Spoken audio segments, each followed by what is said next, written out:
Hi everyone, bit of a different video right now. I'm going totally unscripted, might edit a few things here or there, but this is basically my video for the anime of winter 2022. I wanted to do more of an edited video like I usually do, but I blew my load editing everything from the 2021 top 10 video, which didn't get too much views, so not so keen on editing right now. But I did watch a lot of winter anime, not as much as other seasons before because I did now read everything that came out. I tried to skip stuff that I wasn't really interested on. I got some help from my anime list and everything like that, and I still have a bit more than 10 animes that I really liked from winter 2022. So basically what I'm gonna do right here is list them. I'm gonna show you why I like them. I would totally recommend all of these, at least to try them out. Some of these might seem like a weird pick, but don't worry, this is just my opinion. I just enjoyed some of these. Even though some of these might seem better quality-wise, I like them more for the story or etc. I'm gonna try to explain that.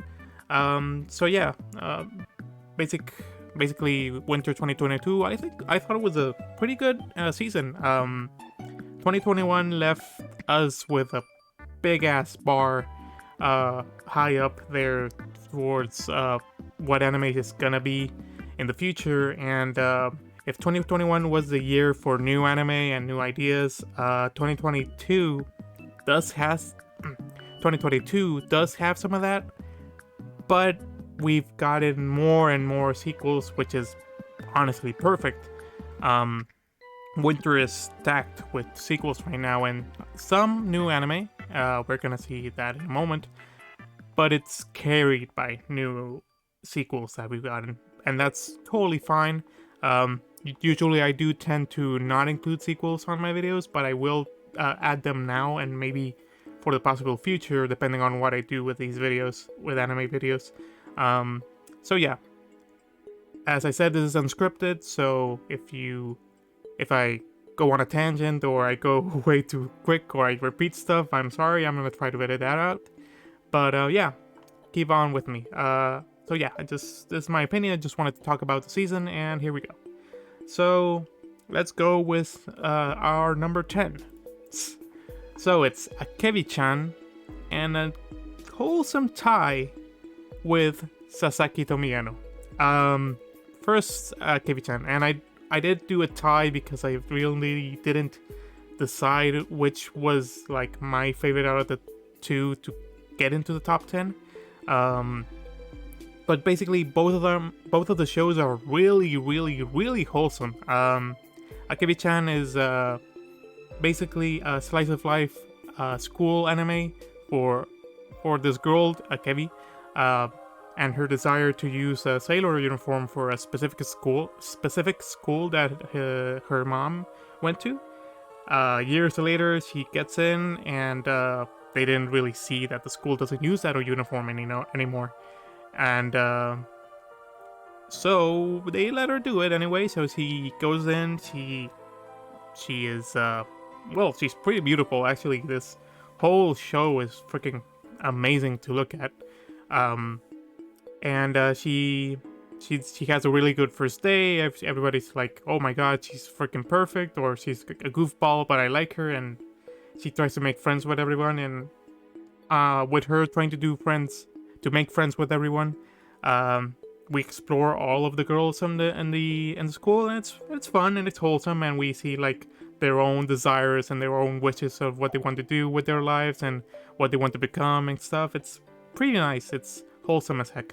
The only weird things I would say is, well, let's not forget it's Cloverworks. They're weird. Foot fetish thing. I mean, I don't know. It's first episode with the nail clipping thing, and then she sniffed the nail clippers. That blonde girl. Not a fan. It was super freaking weird, but apart from that, some sumins or stuff like that, or I don't know, physics or stuff like that. I don't know. I don't want to say like they sexualize the girls because they don't, but they input a lot of like weird little things that you think, oh, the internet's gonna see this and like, what the fuck? And yeah, the nail clipping thing was the most like, boom, what the fuck's going on here?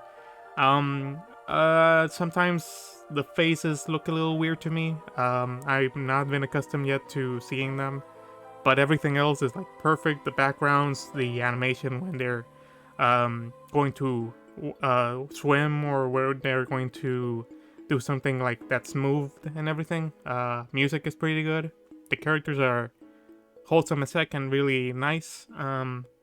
Yeah. So if you want a calm show with a wholesome vibe, it's definitely there. The other one that is wholesome as heck is Sasaki to Miyano.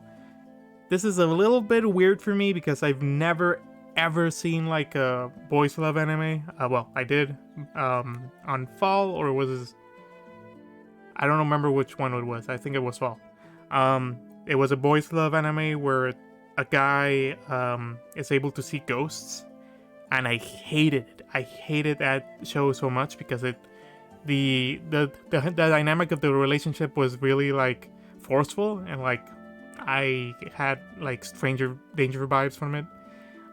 This one is Horimiya but boys love. I mean, if you like Horimiya, you're gonna love this. Oh, if you like boys love anime. Sorry. I'm not a fan of boys love anime, but I did feel like this wholesome feeling when Sasaki and Miyano were connecting, and how they were just like chilling as like talking about their likes and what they like and everything.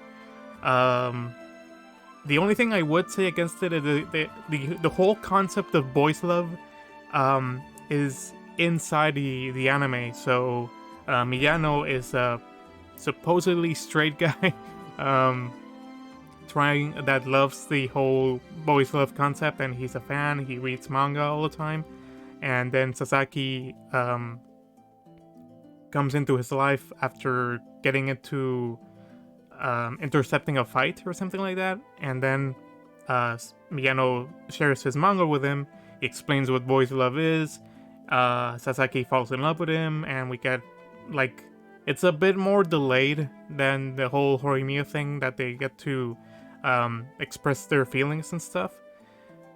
But yeah, I mean, as visual effects are really nice. I like the whole every time Sasaki or Miyano are like feeling nice together, flowers or shapes come in, and it's nice. It's super feel good. If you had, I don't have any preference towards like the boys love genre. I tend to like skip it, but this one, if you're not adverse, if you don't like boys love anime, give it a try. You might like it if you're into romance anime. If you're into boys love, you're gonna adore this. So yeah, that's all I have to say. Number 9 is Love of Kill. This one, it might be a little bit more weird pick for some, because I've seen like it's under 7 on my anime list. I kind of like it. I actually do really like it. It's about a pair of assassins that fall in love with each other. Well, more than the guy is a professional assassin, and he finds the other girl, the blonde girl. I'm sorry, bad with names. And he falls in love with her, and it does seem a bit stalkerish at first, but I do think it's justified a bit, because he is like this professional assassin and he knows where everybody is, and that's his worth ethic. And he falls in love with her because who knows, maybe it was fate, maybe they were connected before for some history. And so basically this show does say it's a comedy, but it does feel less comedic and more like action based and more mystery wise, because we're exploring the girl's backstory and why this organization is going against her, and what happened to her parents. And yeah, it's a mystery assassin uh, action, romance. It's everything. It's maybe some. That's why a lot of people like it. It feels like it's going nowhere, but I'm still like a fan of it. Um, I can't really explain it that much better. Animation is fine. I really like. I just really like the characters. Maybe the guy does seem come off as Stalker a lot, but he gets better, and they do feel like they get a little bit of a relationship going on. But uh, this one might be more controversial, so don't worry if you don't like it. But I liked it. It's number 9 for me. Number 8, Sabikui Bisco. Damn, what can I say about this one? This starts off crazy as hell. You got a guy, and another guy, two guys, disguised as like nuns. No, not nuns. Disguised as like a priest or something like that. Talking to some prison guards, and then we go flashback into a town. Flashback or flash forward to a town like this poor town in the future, or in the it is like a distant future, like I would say like Mad Max ish, where everybody is sick or there's a big infection of rust. So everybody has on their body, they're rusting. They have like this sort of oh, it is called rust. They have like this orangish, metalish hue on their body that's getting more and more bad on their body. And so there's a doctor, Bisco, that well, no, Bisco is the red guy. Milo Limo, I don't remember the name of the blue guy. Damn. So this doctor is trying to cure everybody, or is trying to find the solution to the rusting, because his sister, the badass black-haired girl in the poster there, is also contaminated with rust. And all of a sudden, Visco, the red-haired guy, comes in and is using. It's cool because he has like, first off, he's riding a goddamn giant crab, and he has this arrow that he infuses with mushrooms or mushroom powers or something like that.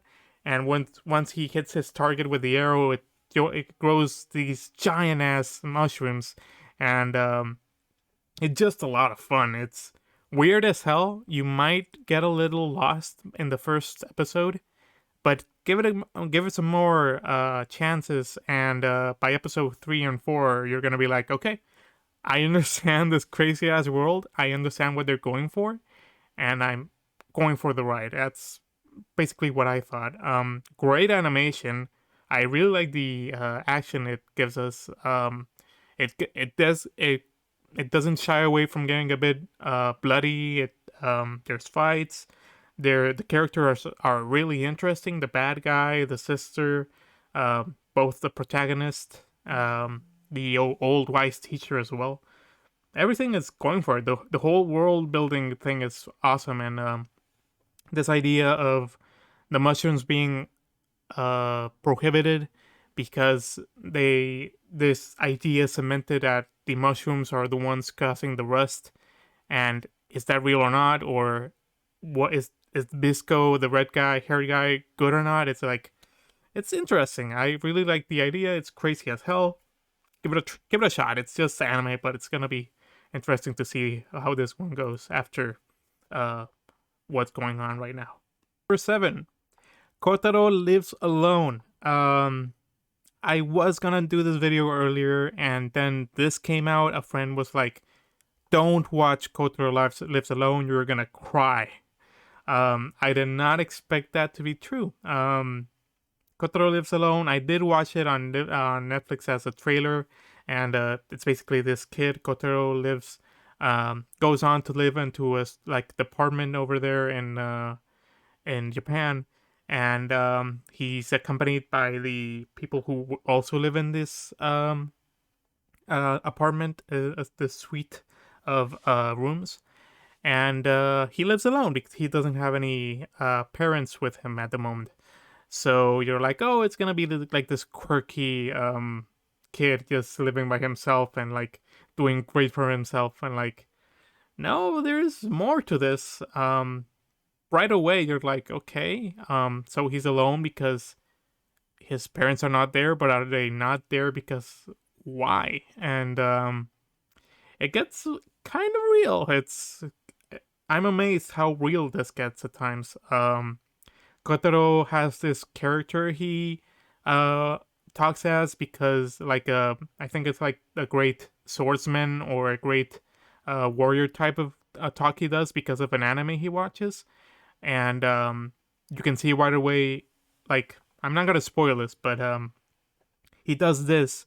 He talks like that because that anime is a part of his like childhood in a way, and he finds like how to say it? He finds like the strength to go on with this like character he's doing. And it's interesting how the neighbors also assess the situation and like, okay, this kid is doing this because of that, and I have to help him out, or I need to do this so I can help him. Or yeah, I know I don't want to spoil this too much.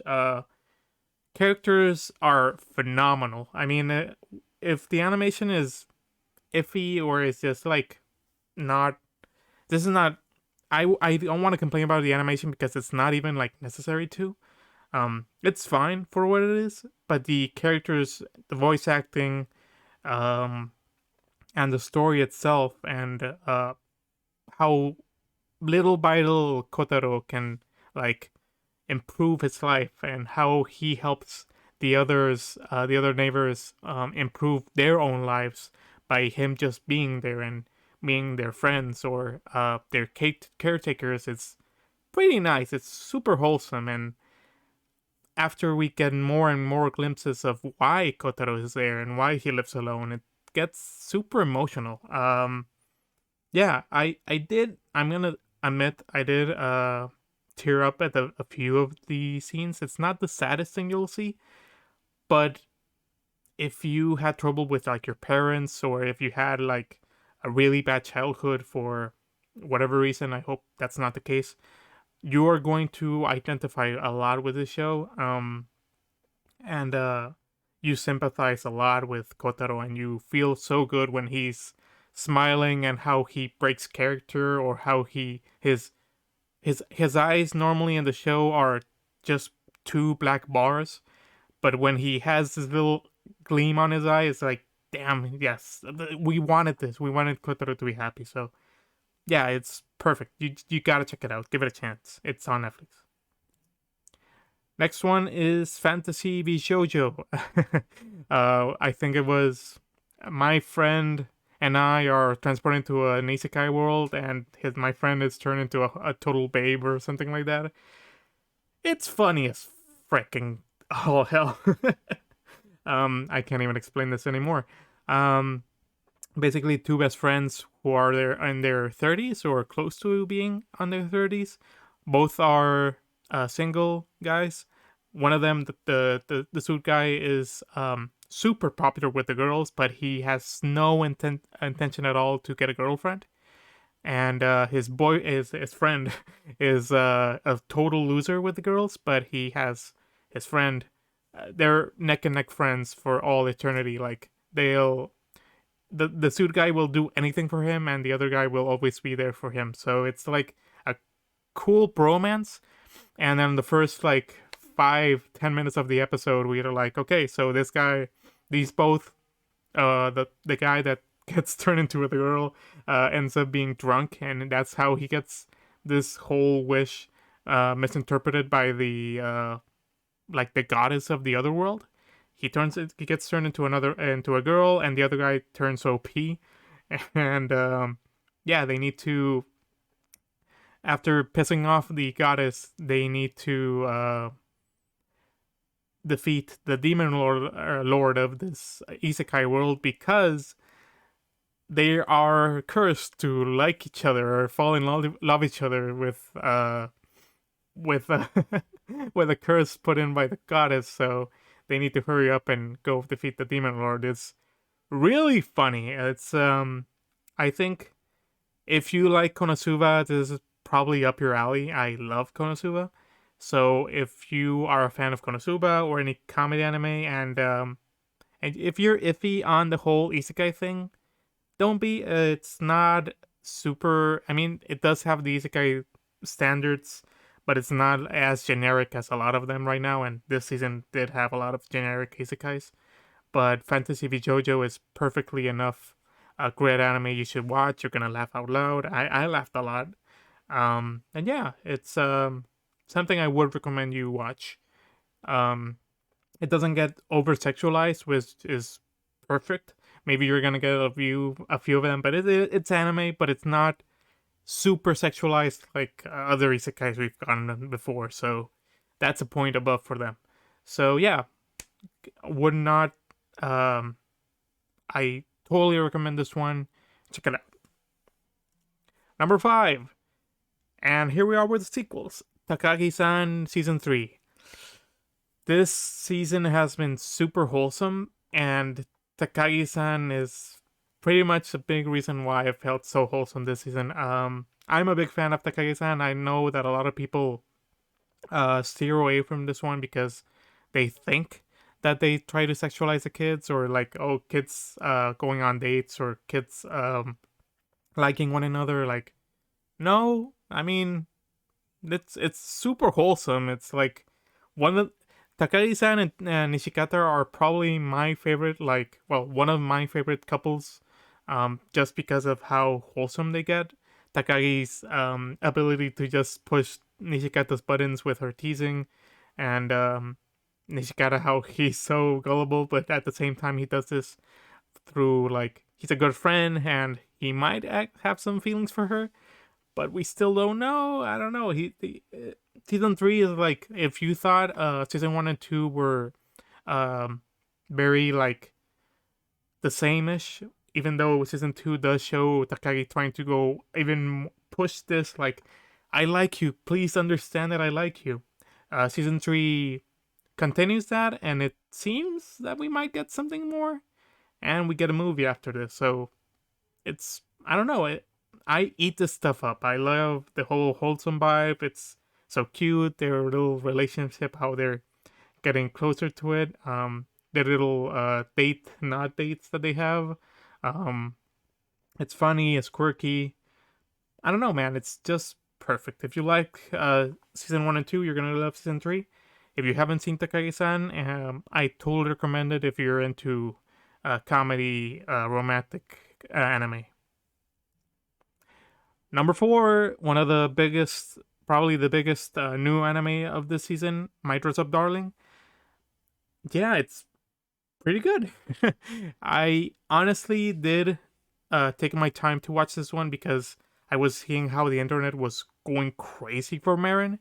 Um, and I was like, okay, she seems fine. I like her design, but she's just, I saw the TikToks and all of the little fan cams and stuff, like doing a lot of like sexualization, like a lot of like emphasis on her features and her body. But I was like, okay, she's fine. I wasn't like, only like without watching the anime, we're like, well, the premise of a girl wanting to cosplay and this guy knowing how to make cosplay for her and falling in love with him, like, or uh the both of them turning into a couple, of like, okay, is she going to be like super, and is she gonna like him just because he makes cosplay? Like, I wasn't totally convinced to watch it.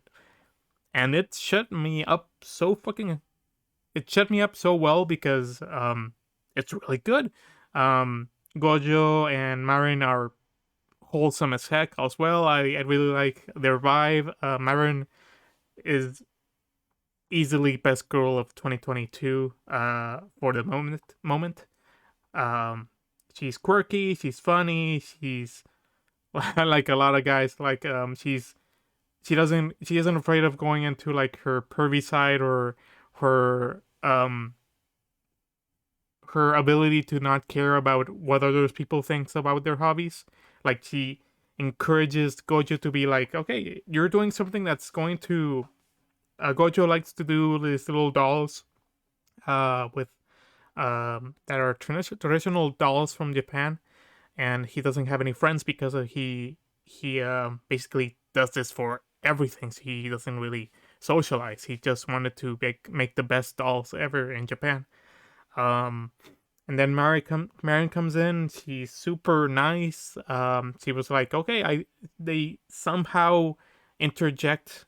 There's a moment where they interject and like, okay, so I like cosplay. I like this. I like these games that are kind of hentai-ish, and you like Gojo likes doing these dolls, how to make their costumes and stuff. He's a expert at that, and they're like, "Can you do this cosplay for me?" And like, yeah, and like, it's wholesome. It's funny. It's nice. It's just I don't know. I can't really explain it better than that. I mean, their relationship, and I'm gonna sound like a loser here, but it's like you want something like this. You want a relationship like this, like with a girl who is genuinely impressed by your abilities and something you like, and how Gojo can complement her likes for cosplay and anime and stuff by what he loves to do, and how they complement each other. With Gojo being socially outcast or socially inept in a way, and Mari making friends with everybody and being so quirky and an extrovert, and yeah, it's really cute. It's fun. It's a fun romp. It's really fun. I Fun is the perfect word for this anime. I don't know. I'm just rambling on. You probably already watched this. This is probably the most uh popular anime right now that came out. So apart from the sequel, so if you haven't watched it, do yourself a favor. If you're afraid that Marin is not best girl and this has all been like um a meme by everybody, don't worry. It's justified. Everything that's been said about Marin and Gojo is super justified. Both of them are really good characters. They're a great couple. Go watch it. Number 3, Attack on Titan Season 4 Part 2. I've been vocal about how I didn't like how Crunchyroll overestimated or over saturated the awards they did for Attack on Titan Season 4 Part 1, because I still prefer uh, Studio Wit's work on Demon Slayer. Studio Wit's work on Attack on Titan than what Mappa did last season. And I think Mappa did well enough to be like, okay, we understand, and maybe some of the shots were meh, or some of the action scenes were not as good, at least in my opinion. And season 4 part 2 does it really, really well. Maybe we're not getting as much action, maybe, in the first few episodes. But when the action hits, when Gabby is doing the thing, and we get these fights between the Titans, and the Titans have to fight um, the the humans in the walls, and the walls have to do their own thing. Like, it's really good. I think it was season 4, episode 4, episode 5, just when we get the interaction between Eren and Zeke.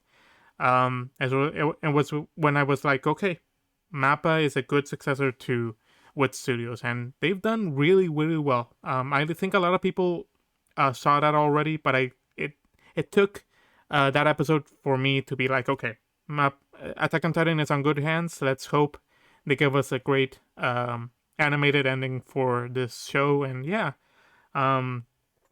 there's not much I can say. If you're already a fan of Attack on Titan, you're gonna appreciate it as well. Character wise, wholesome. Character wise, they're been working really well. Titans have not been super used this season, but when they come out, it's fine. Mappa has bettered the CGI they used before. Hopefully not with crunch time, but who knows. And yeah, the story is nice for now. We'll see how we get the ending to the series. But yeah, definitely a good follow up to Attack on Titan on this. Hopefully, we get the ending. I don't know if it's going to be a movie, if it's going to be another season. Who knows? But I'm looking forward to it. Number two, Vanitas no Carte, the second core. Um, might be controversial. I If you saw my top 10 videos, you know that I loved Vanitas no Carte. Um, I love the music. I love Bones' animation. I adore Vanitas, John, everybody on the show. Yeah, it's really interesting. The story, the whole concept of the vampires, the Book of Vanitas, how it works, these ethereal figures and how they affect the world and how they affect these characters, the history these characters have, because we've gotten a lot of like backstories and how they've gotten to this point, and we've got a new characters that are really interesting as well. It's been really good, and the animation has not let up. The music is superb as always from the same composer from Madoka Magica, and I'm a huge fan for Madoka Magica, so that might affect my judgment too. Um, and yeah, definitely my favorite returning anime apart from number one. And I think they've done a really good job. I think season two has been a bit better than season one, but if I love the interactions in season one and how season two is paying off some of that. So I think it's still underwatched for what it is. So give it a shot. Vanitas no Carte is really good, and yeah, go watch it out. All right, let's go to some honorable mentions because I didn't wasn't able to watch uh more. I did watch some and I had to cut some out. So that's the thing. Okay, so let's go back to some honorable mentions before I go into number one. Slow Loop. We're continuing on with the wholesome thing. It's really good. Wholesome wise, it's moe as heck. It's cute girls fishing. And also this storyline of the main girl having a new sister because her father died. It's feelsy, but I didn't feel it's more wholesome than as wholesome as Akebi-chan or Sasaki. Akebi-chan is visually better. Sasaki Tomoyano is more wholesome in my opinion. And Slow Loop is fine, but I think they went super technical or they talked too much about fishing, and I'm not super interested in that. But it's still cute girls doing stuff, so that's fine. Hakosume, I think a lot of people are underestimating this one. Again, I'm super into the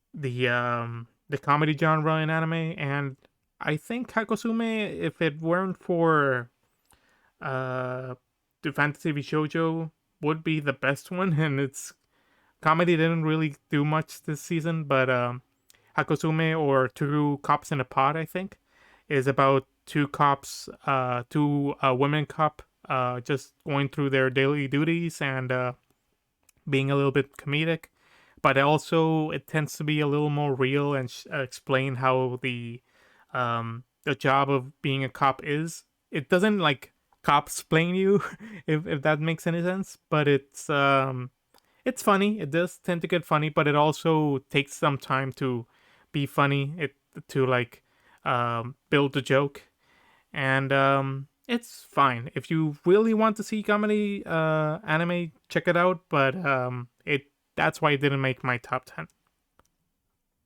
Tribe 9. This one disappointed me a bit. I'll be honest, I'm a super huge Danganronpa fan. You can check me out playing Danganronpa on my stream. And I love the design of the characters. It's super Danganronpa.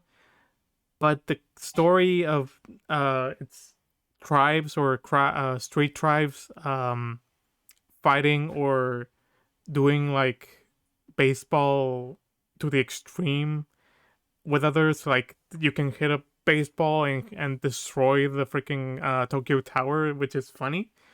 Uh, but it's somehow something this crazy feels super generic, and that's a shame because there was potential for this, but I don't know. I dropped it at episode 2 or 3, and I'm like, okay, maybe I'm not gonna watch this. But if you're into that, and if you're you want to check out because of the designs, check it out. Orbital Orbital Children. There's not much an honorable mention, but I think this could have been way better. And I don't know. This one gets super complicated by episode 4 because it's supposed to be a future where some kids are born from the moon, and they're put in on this huge like space station slash hotel, and these group of kids go into the space station after winning a contest from NASA or something like that, and they get to explore the station as well. A meteor comes out of nowhere, destroys the station, and they need to survive. And it also, they're being hacked, and this could be an attack from the Earth because the Earth hates the idea of space children being there. So I don't know. After you understand that they need to survive, and episode 2 and 3 is just them trying to survive and getting to know where they are and stuff like that. And episode 4 is like, okay, these like space scrolls are have said that don't worry, nothing is gonna happen to us because the scroll said it, or and then the scrolls could have avoided something bad from happening, and then they let it happen. And I don't know, super technical as well, but like anime technical, like I don't know, it gets weird. I can't really explain that well, but when it goes into CGI, it's super bad. So nah, not for me. Tokyo 24, the third anime from Cloverworks this season. Generic, super generic. I mean, it did promise me that it seemed promising at the first episode because these three guys, which are the RGB or RBG color scheme. The blue guy is like a superhero kind of guy. The red guy is a hacker, and the green guy is like the planner, stuff like that. It's weird. It's like they're a superhero team kind of, and they need to be able to solve crimes or solve bad stuff that's going on in the city, with like the train question, which is like you have two outcomes: one where a ton of people die, or one where one person is gonna die. What would you do to save? What would you do? What would you choose to save? And like, okay, I don't know. I'm probably gonna not explain this well, but it gets complicated, it gets super generic, and it gets boring by episode 3. So I dropped it, so yeah. Also, I gotta mention Osama Ranking's Second Core, doing really freaking good. It's still my favorite anime of 2021. And 86, finally delivering on the ending. Worth the wait so dang hard. I loved episode 11 and 12 from the Second Core.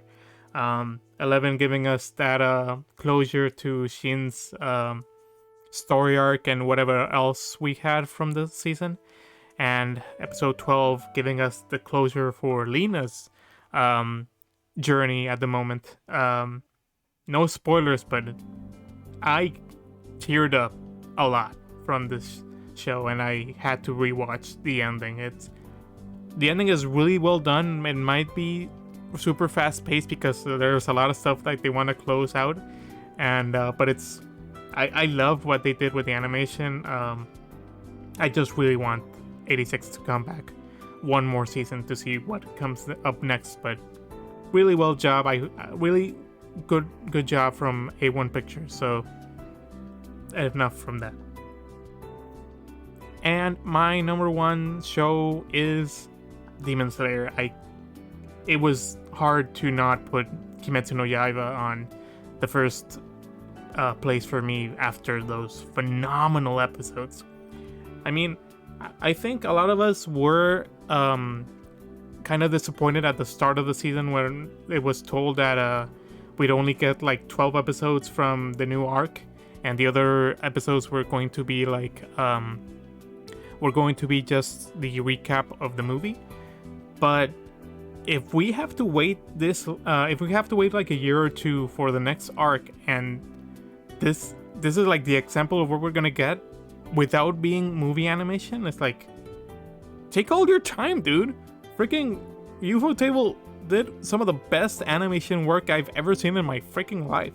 Like, the fight scenes, phenomenal. The effects on the swords, the effects on the demon, on everybody, the character designs, the characters themselves, the music, like as always, the opening is freaking amazing. There's not much I can say. I know the fight takes off like on episode 4 or 5. I don't really remember. We get the setting from the movie, and then how Tanjiro and the rest train to go into the next adventure, and how they get accustomed to the new place they're in, and then shit goes down, and then when the shit goes into the fight scenes, and then the fight is like 6 or 7 episodes of pure amazingness, and it keeps on beating itself. Like, okay, we were here this episode, we're going next episode, and like, holy shit, we got episode 10, and we got up the fight scene and the fight sequences and the ending. Like, oh, it's so good. It's like first time in a while that an anime is like, okay, episode like getting pumped, and like, if the complaint I had for season 1 was like, okay, it's good, but it's like a slow at times. This is not slow at all. This is like, boom, you go from this to this and this, and there's no stopping, and you're like, I need more, and like it still delivers. There's no like stopping point until the end.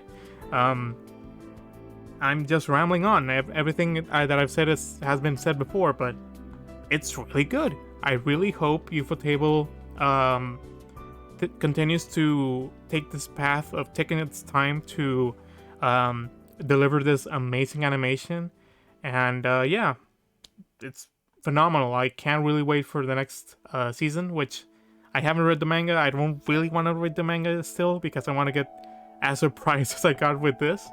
And yeah, a lot of twists and turns, beautiful, gorgeous animation, backgrounds, new characters, power-ups.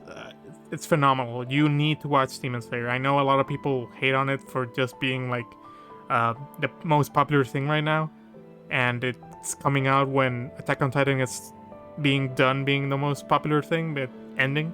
But yeah, we're lucky to see this whole other level of animation that is on a TV level basis. Like, it's amazing. Ufotable is doing a perfect job, so do yourself a favor and watch that. I'm gonna rewatch the fight scene again. And that pretty much wraps up my top 10 list. I'm sorry if this isn't like the normal kind of video for anime. I'll try to see if by spring I can do something more elaborate. I'm going to see. If you like this kind of video, please let me know. Maybe I'll, if you want to see more of this, maybe not this kind of way, I'm gonna try to stream more. But maybe it is. I really like doing the curvy video and everything else like this, so who knows. So if you want to help me out, just let me know in the comments, like, subscribe, everything like that. I'm still trying to see how I can get seen on YouTube, so yeah.